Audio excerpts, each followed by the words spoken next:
Salut à tous, on se retrouve sur Excel pour voir comment fonctionnent ces fonctions conditionnelles que nous avons évoquées, c'est-à-dire la fonction et, ou et la fonction si. Bien avant de commencer les premiers cas, il faut savoir que ces fonctions conditionnelles fonctionnent avec ce qu'on appelle des opérateurs de comparaison.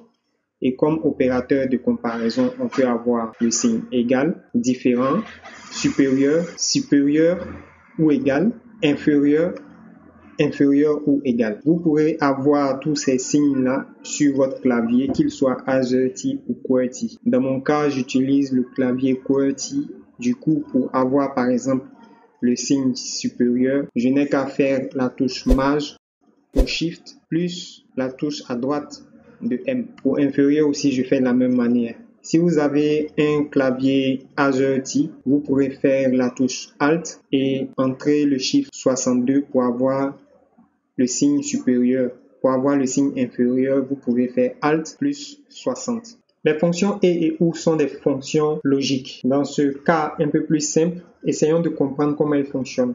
Nous sommes ici en présence de moyennes de mathématiques et de physique d'un étudiant. Pour la fonction et, il s'agira de vérifier que toutes les conditions sont remplies pour que l'étudiant, par exemple, passe en série scientifique. Donc, il doit avoir une moyenne de mathématiques égale à 12 et une moyenne de physique égale à 12. Pour ce faire, on se met en cellule F5 et on entre égal et je choisis mon premier test logique ou ma première valeur de mathématiques 12 égale 12 point virgule la moyenne en physique égale 12. Ensuite, je ferme ma parenthèse. J'appuie sur Entrée et j'ai le message qui s'affiche vrai. Ce qui veut dire que ma condition est respectée. J'étire pour voir le reste et on voit les secondes conditions qui ne sont pas respectées. On a faux, faux. Pour une moyenne de mathématiques égale à 10 et une moyenne de physique égale à 12, la condition n'est pas respectée, donc Excel m'affiche faux. Pour une moyenne égale à 12 en mathématiques et une moyenne de physique égale à 9, Excel m'affiche faux parce que la condition n'est pas respectée. Cette fonction est cumulative, c'est-à-dire toutes les conditions doivent être remplies pour vérifier le test logique. La fonction OU. L'une des conditions doit être au moins remplie. Donc, il n'y a plus cette restriction. On tape égal ou on ouvre la parenthèse, on choisit la première moyenne de mathématiques égale 12 point virgule la seconde moyenne de physique égale 12. J'appuie sur Entrée. Automatiquement, on voit que toutes les conditions sont vérifiées parce que l'étudiant a au moins 12 de moyenne dans une des matières. Okay? Ici, il a 10 de moyenne en maths, il a 12 de moyenne en physique. La condition est vérifiée parce qu'on dit au moins 1. Donc, au moins une des conditions est respectée. Donc, voilà un peu comment fonctionnent ces deux fonctions. On est en présence ici d'une liste des étudiants de la classe de terminale D qui nous a été fournie par soit le proviseur ou l'éducateur. Donc, ces derniers-là ont envie de savoir quel étudiant passe en terminale D, quel étudiant est redoublant, quel étudiant sera exclu de l'école. Dans la colonne observation ou dans la colonne J, nous allons faire notre première formule ci.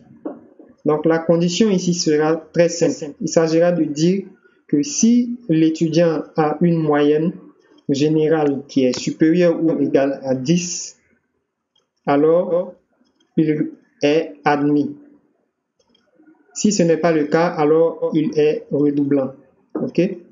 Donc, on va faire cette première observation sans tenir compte de l'ancienneté de l'étudiant ou du type d'étudiant à qui nous avons affaire. On se positionne dans la cellule J4 et on écrit égal si, on ouvre la parenthèse, la moyenne I4 est supérieure ou égale à 10. Je mets point virgule, donc je vais écrire mon texte d'abord en ouvrant les griffes. Donc si sa moyenne est supérieure ou égale à 10, je vais écrire admis.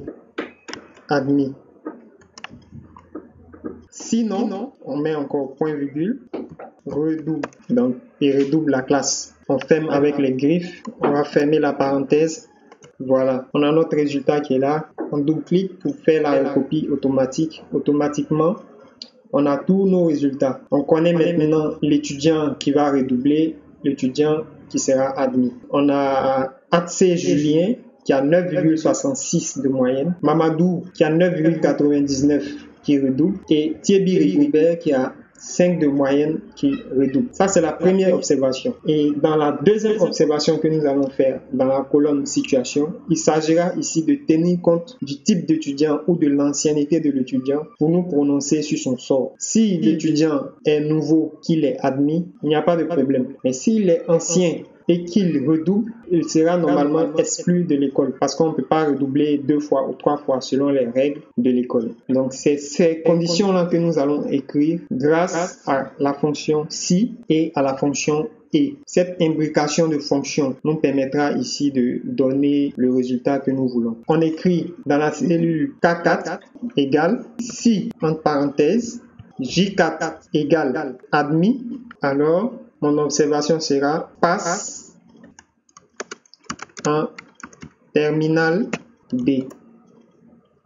Voilà, on va essayer de se limiter là pour voir ce que ça donne avant de continuer la fonction. Ferme la parenthèse, on appuie sur Entrée, je double-clique voir pour vous montrer. OK? Ici, on a passe en terminale D pour les étudiants qui sont nouveaux, admis, anciens, admis, qui passent en terminale D. Les conditions à entrer sont celles des étudiants qui sont nouveaux et qui redoublent et les anciens qui redoublent. On a dit que les anciens qui redoublent seront exclus de l'école et les nouveaux qui redoublent seront redoublants. Donc, on va continuer notre formule. On revient dans la cellule K4, on fait double-clic et on continue à écrire notre formule. Ou bien vous vous rendez dans la barre de formule directement pour continuer la formule. On va supprimer la parenthèse que nous avions mis et on ajoute point virgule. La valeur s'il faut, on ne va pas l'écrire, c'est-à-dire la valeur si cette condition-là d'admissibilité n'est pas respectée. On va plutôt écrire si et la fonction et intervient maintenant. Et on dira si l'étudiant est ancien et redouble, alors il est exclu de l'école. Donc je choisis H4 égale ancien point virgule. Dans l'observation, je choisis J4 égale, j'ouvre mes griffes, redouble, je ferme mes griffes. On va fermer maintenant la parenthèse et mettre la condition. S'il est ancien et redouble, alors il est exclu de l'école. Je mets d'abord point virgule, j'écris exclu de l'école. On termine avec la dernière condition. Si toutes ces conditions-là ne sont pas respectées, ça sera redouble. Et cette condition-là va s'appliquer aux nouveaux étudiants. On va écrire redoublant. On va écrire plutôt nouveau redoublant. Nouveau redoublant. Même si les anciens redoublants, voilà. Et je termine avec mes parenthèses. Le nombre de parenthèses à mettre à la fin dépend du nombre de fonctions logiques ou de formules logiques que vous aviez utilisées. Ici, si vous voyez bien, on a utilisé 2 fonctions si. La première qui commence là et on ne l'a pas fermée. Donc, cette première parenthèse qui s'affiche en rouge que vous voyez est la fin de la fonction de la deuxième fonction si. Donc, la première fonction si sera refermée avec une autre parenthèse qui va s'afficher en noir. Je ferme ma parenthèse et vous voyez, c'est affiché en noir. Il faut bien tenir compte du nombre de fonctions que vous ouvrez pour pouvoir fermer avec les parenthèses. J'appuie sur la touche Entrée, je duplique, voilà.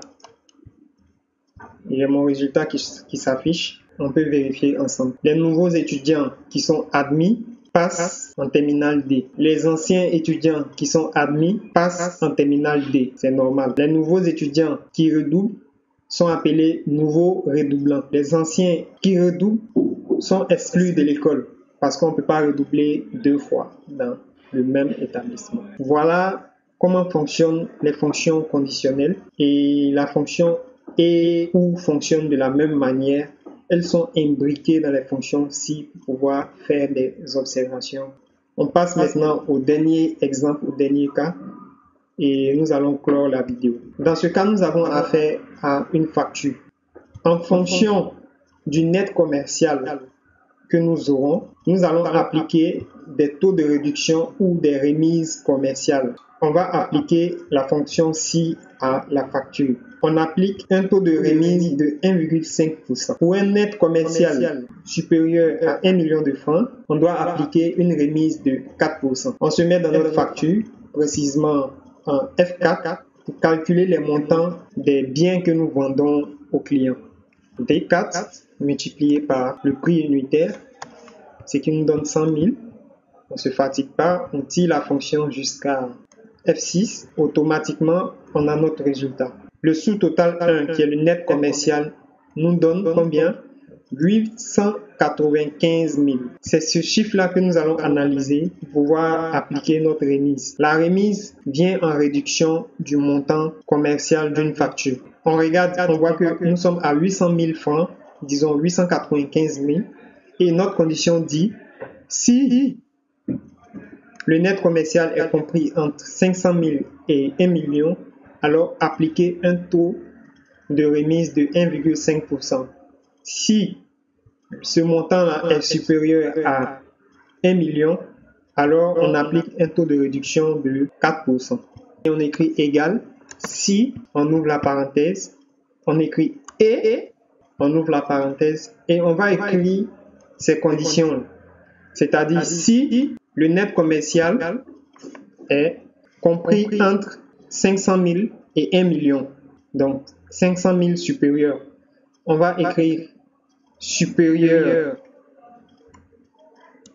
à 500 000, point virgule, le même net commercial inférieur ou égal à 1 million inclus, voilà, on ferme la parenthèse, alors, point virgule, la formule si cette condition-là est vérifiée sera de faire le net commercial, c'est-à-dire F7 multiplié par 1,5%. Donc F7 fois dans laquelle se trouve ma condition, c'est-à-dire D18, point virgule, la formule si faux sera si le net commercial est supérieur à 1 million ou n'est pas compris dans cet intervalle-là, alors on applique le taux de 4% multiplié par, cette fois-ci, mon taux de 4%. Je ferme ma parenthèse, j'appuie sur Entrée. Automatiquement, on voit notre résultat qui est 13 425. On va vérifier ensemble quel taux qui a été appliqué. Je me mets juste à côté en H8 et j'écris égal F7 multiplié par 1,5%. J'appuie sur Entrée et je trouve 13 425. On va faire pareil pour le taux de 4%, égal F7 multiplié par 4%, ce qui me fait 35 800. On se rend compte déjà du taux de réduction qui a été appliqué. On voit que c'est le taux de réduction de 1,5% qui a été appliqué parce que le net commercial, ici qui est représenté par le sous-total 1, est compris entre 500 000 et 1 million. Si c'était le contraire, le taux de réduction de 4% allait s'appliquer. Le sous-total 2 sera égal au sous-total 1 moins le taux de remise moins plutôt la remise, ce qui me fait 881 575. Le montant hors taxe sera égal au sous-total 2 plus les frais d'expédition. On continue la TVA qui sera égale au montant hors taxe multiplié par le taux de 18%. On écrit 18%. Notre montant TTC sera égal au montant hors taxe plus la TVA. Voilà, le net à payer est de 1 46 159. C'est le montant que devra payer le client. On va faire une petite simulation pour augmenter le sous-total 1 pour voir ensemble quel taux de réduction sera appliqué. Je vais mettre 4 armoires. Automatiquement, on voit que au niveau du net commercial sous-total 1, nous sommes à 1 030 000. La remise qui a été appliquée est de 41 200. Cette remise-là est égale à 4% du net commercial 1. Si on réduit et qu'on passe à 2, on voit que le net commercial est de 940 000, ce qui est compris entre 500 000 et 1 million. Le taux qui a été appliqué est celui de 1,5%. Nous avons terminé. N'hésitez pas à refaire la même chose chez vous pour vous entraîner. La vidéo prend fin. Je vous dis à bientôt. N'hésitez pas à partager, à liker et surtout à vous abonner. Activez la cloche de notification pour recevoir les prochaines alertes de mes vidéos.